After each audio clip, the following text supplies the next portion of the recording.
When it comes to choosing love over everything else, I think women are more forthcoming in making that sacrifice. But men tend to think more about society, what people will think. They are more hesitant in taking that leap of faith. Men may not be so easily prepared to give up on what they have because in the first place they have something. They have something. If I do not have much in life and then there arrives a person who is attractive, not only in the physical sense but also in the sense that he earns well, is strong and capable of body and mind, then why as a woman will I not go for him, considering that I do not have anyway much to lose? The stakes for her are lower, the stakes for the man are higher. And that's a sad commentary on the way our society is and the way it brings up and treats its daughters. The third thing is the real thing. The third thing is... नमस्ते आचार्य जी, मेरा नाम अंकिता है. I am a government servant and an alumna of this college. तो मेरा सवाल ये है कि when it comes to choosing love over everything else, I think women are more forthcoming in making that sacrifice. But men, on the other hand, tend to think more about society, what people will think. They are more hesitant in taking that leap of faith. So why is that? First thing is, I do not know to what extent this generalization is factually valid. But it might just be. To know whether or not it is valid, we'll need some data. Maybe a survey conducted over men and women, a particular sample size, to ascertain their priorities. Correct. And if the survey reveals that women indeed do value their relationships so much that they are prepared to forsake everything else for the sake of the relationship, then we might infer this. I don't think we have surveys of this nature. But let me take you at face value. Let me assume what you are saying is born out of facts. Do you get the question, all of us? Let's first get to the factual basis of this. So your observation is coming over a sample of Indian women. Yes. Indian women. Yes. Indian middle class women. Yes. Mostly, middle class including the lower middle class. So there might be a particular segment of women for which this observation holds validity. First thing, we have to admit that. Correct. And there might be women who do not fall in the scope of this observation, right? So now we get rid of the generalization first thing. Now we are saying, let's take up this question only for the segment of women who behave in this way. And what is the behavior we are talking of? There are women who, for the sake of love or relationship, are prepared to give up on other things in life. And you are saying this kind of behavior is not observed so much in men, right? I feel that men may want to take that step, but they would rather think about everything else first. Right. They would prioritize society, they would prioritize family, whatever, rather than prioritizing what they want out of life. Here, what I'm trying to stress upon is women would want to make that choice that I want to spend my life with this person. Everything else we can work out. But men would... This observation that you are saying, once we understand that it's valid mostly for a particular segment of women, that will open up the answer for us. Please understand, if I do not have much in life and then there arrives a person who is attractive, not only in the physical sense but also in the sense that he earns well, is strong and capable of body and mind, then why as a woman will I not go for him, considering that I do not have anyway much to lose because upbringing, society and patriarchy anyway never gave me anything much to lose? Men may not be so easily prepared to give up on what they have because in the first place they have something. They have something.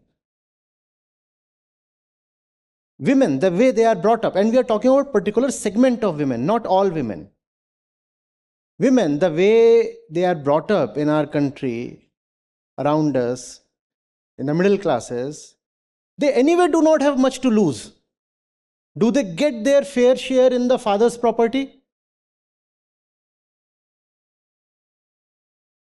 If a man says, I'm quitting my family and my father for the sake of my love, then he is quitting on his inheritance as well. The woman, she anyway had no inheritance to get. So it's easier for her to say Tata. You're getting it? The stakes for her are lower. The stakes for the man are higher. And that's a sad commentary on the way our society is and the way it brings up and treats its daughters.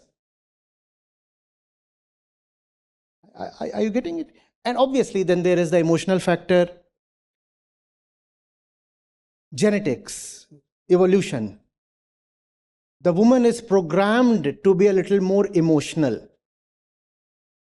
because that's needed when you are doing the business of procreation and keeping the baby in the womb and then taking care of it for several long years. That cannot happen if you are not very emotional. That because the kind of things that you are doing in the process and the kind of things you are forsaking in the process,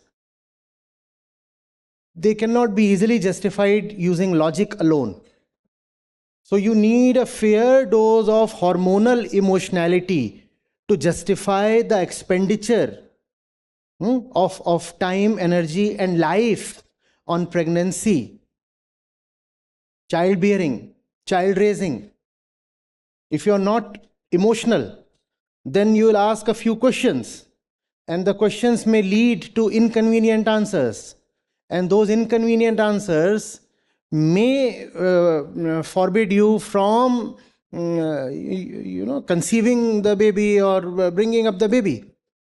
So by design, Prakriti,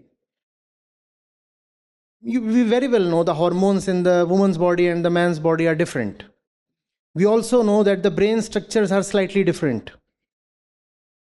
We also know that the perceptions are different, and all that has been scientifically, experimentally proven. So there is that factor also. I'm emotional, and here is a person, and I decide in a more emotional way, and I choose this person. More often than not, that decision doesn't yield any auspicious results, anything of goodness to anybody, especially the woman, but still that decision gets made. So there are these two things, and whenever a decision is happening, there are only these two things, social and physical. There are only these two bases to decision making. Either your body is impelling you to take a particular decision, and you don't even know that it's coming from the body, not from your understanding. It is coming from a hormonal upsurge. So it's the body. When you are 10 or 12, then certain things do not yet appeal so much to you. By the time you are 15 or 16, certain things start becoming so attractive. You think you made a decision to find that thing attractive? No. It's just that now Mother Nature has arranged to secrete certain chemicals inside your body, and those chemicals are directing your thought and emotion. And so you say, no, I find that thing attractive or that person attractive, I need to go to him. It's not your decision. It's the play of chemicals happening within. That's the one factor that brings us to our so-called decisions. The other factor is the society. We talked of both. The way we raise our daughters, they don't have much to lose. So they are looking for saviors. Sometimes girls are even looking for father figures because their biological fathers could never become real fathers. There was discrimination, there was second-handed behavior, There never was real love in the relationship with the daughter. So the daughter has an emotional void. And when she meets a man in her youth, some part of her subconscious is looking to fill up that void. So she says, here, he will give me what my parents could not. That's not the way you actively think or decide. You don't consciously say, oh, you will be my papa now, not my boyfriend. No, not consciously. But if you observe the patterns of behavior, it will become visible. The way a lot of girls lean on their boyfriends. The way they demand security. It's as if you are with your father. Whereas the two of you are of similar age, probably similar educational background. Right? Why should one person act as some kind of caretaker or warden or guardian?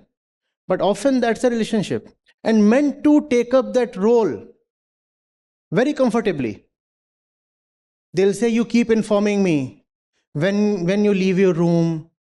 Oh my God, it's 10:30 in the night, you have still not returned.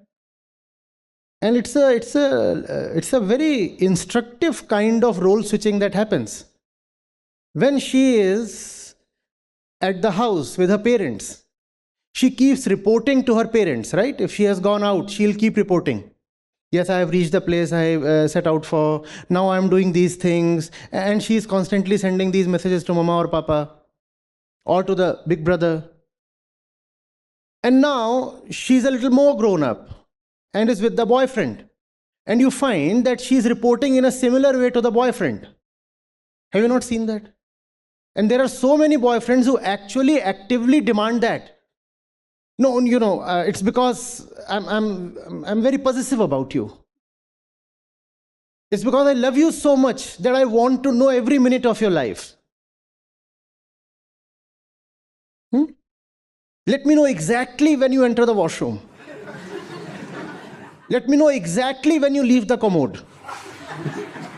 And if there is a deviation of 34 seconds, my heart starts racing. Somebody is kidding you, literally kidding you. You are being treated as a kid. And you are being treated as a kid, and you accept that because you are still looking for papa. Can I get papa somewhere? Papa. Nice papa. We are talking of women, so we can say that. If we were to talk of men, a lot of them are still looking for their mothers. So a lot of their behavior resembles the behavior of a little kid with the mother. She looks more for external, worldly, physical support that papa provides, and he looks more for the emotional warmth and care that mama provides. Both are outputs of bad parenting. Both never had really fulfilling experiences as kids. So they are still looking out in the world for their parents.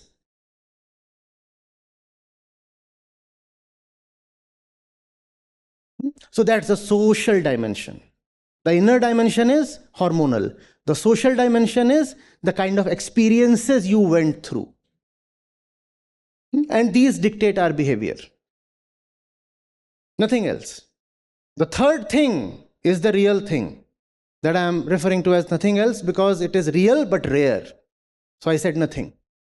Real but rare. The third thing is when you can see that your decisions are coming either from the body or from the society, and you say none of this, nothing doing.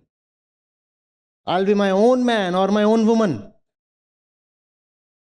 I am consciousness personified. I understand what these two rascals are trying to do to me, the inner one and the outer one. I'll yield to neither of them.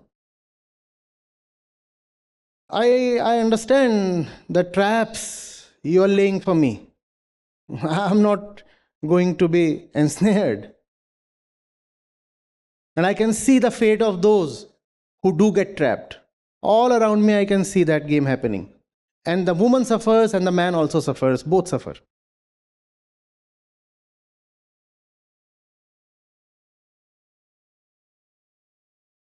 Think of the statement. Now that I left everything for you, shouldn't you too give your 100% to me? And why would such a demand not rise? You're saying the woman is prepared to leave everything for the sake of love. That is the man.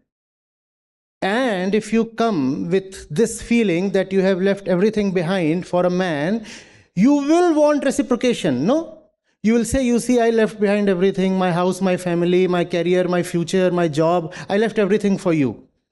Now you too should leave everything for me. Which means I should become the center of your life. And this is such a violent demand. I should be the most important thing in your life. Isn't this violent? So all kinds of neuroses proceed from here. The only solution is understanding, real, deep, honest observation of life. And this you could also call as spirituality, real spirituality.